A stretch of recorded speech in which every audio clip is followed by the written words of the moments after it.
Assalamualaikum warahmatullahi wabarakatuh. Perkenalkan, nama saya Yuli Sinambela.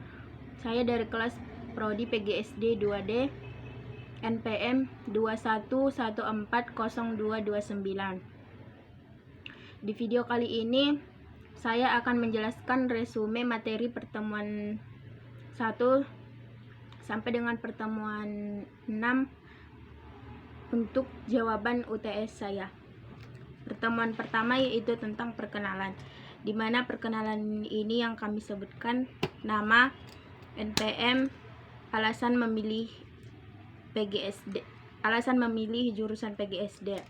Adapun alasan saya memilih jurusan PGSD adalah saya ingin menjadi seorang guru, dan guru SD adalah salah satu pilihan saya karena berbaur dengan anak-anak sangat saya sukai. Pada pertemuan selanjutnya ada materi yaitu pembagian kelompok dengan 3 kelompok.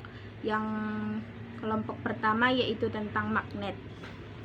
Magnet atau magnet adalah objek yang mempunyai suatu medan magnet yang berasal dari bahasa Yunani, magnes atau magnetis, yang berarti batuan.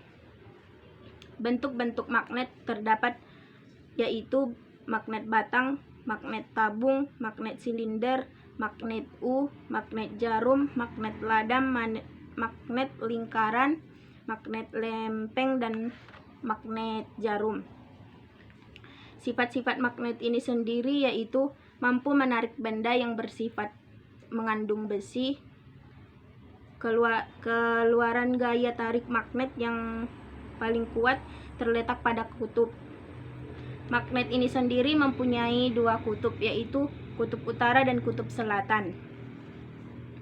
Medan magnet atau daerah terdapat gaya-gaya magnet disebut dengan medan magnet.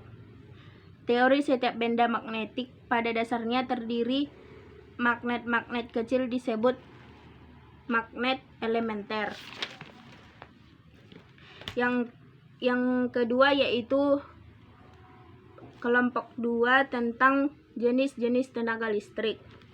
Ada 2 jenis listrik, yaitu listrik statis dan arus listrik.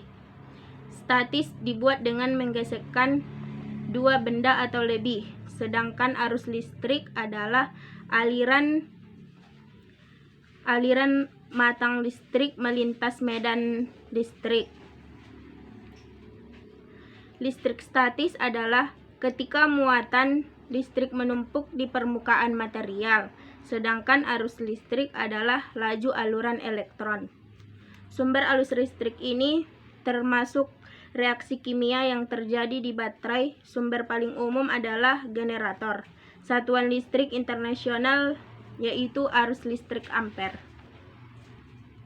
Dan pada pertemuan untuk kelompok 2 tidak mengirimkan video, tetapi membuat tugas individu tentang jenis makanan dan daur hidup hewan. Daur hidup hewan ini terdiri atas hewan yang melahirkan dan bertelur. Daur hidup merupakan perjalanan hidup pada hewan, mulai dari hewan tersebut lahir sampai mati. Perbedaan hewan yang mengalami metamorfosis dan yang tidak mengalami metamorfosis. Daur hidup tanpa metamorfosis tidak mengakibatkan perubahan bentuk tubuh yang sangat berbeda. Contohnya ayam, kucing, kambing, ikan, dan burung. Daur hidup yang mengalami metamorfosis. Daur hidup yang mengalami metamorfosis, hewan yang saat lahir berbeda sekali bentuknya. Ciri-ciri hewan yang mengalami metamorfosis: saat menetas, hewan jauh berbeda dari induknya, mengalami pupa atau kepompong. Urutannya yaitu telur, larva, pupa, sampai dengan dewasa. Contohnya kupu-kupu, katak. Hewan yang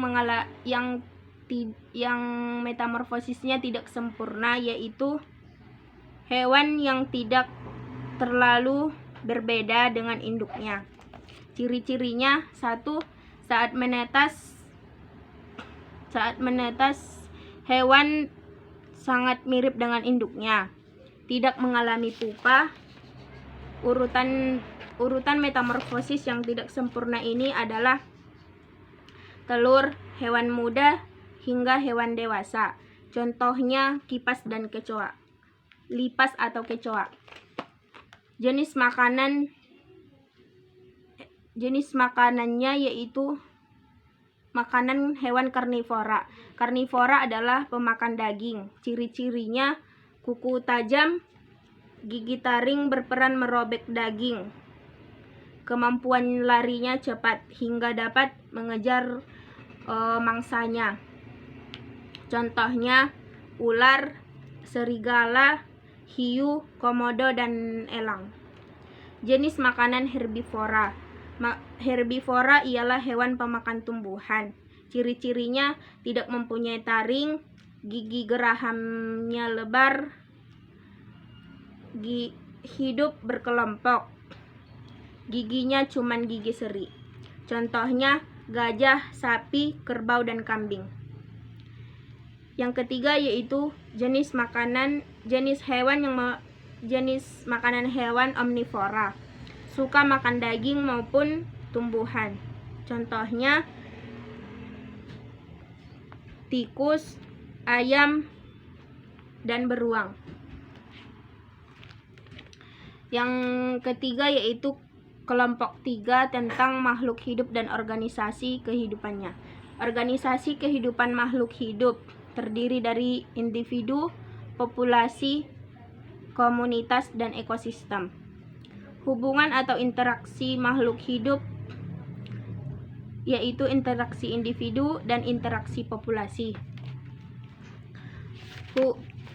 Hubungan antara makhluk hidup dengan lingkungannya. Ada beberapa gangguan dari manusia terhadap makhluk hidup yang tumbuh karena populasi udara, racun limbah, dan sabun-sabun yang bercemaran di sungai-sungai tertentu akan mengakibatkan kerusakan pada sungai, langkanya ikan sungai, yang dapat dilakukan oleh manusia untuk menangani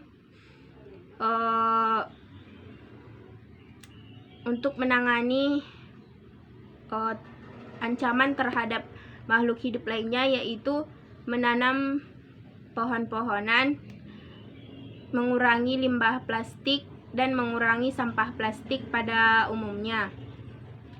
Mungkin cukup sekian yang dapat saya sampaikan. Jika ada kata-kata yang salah, saya mohon maaf. Assalamualaikum warahmatullahi wabarakatuh.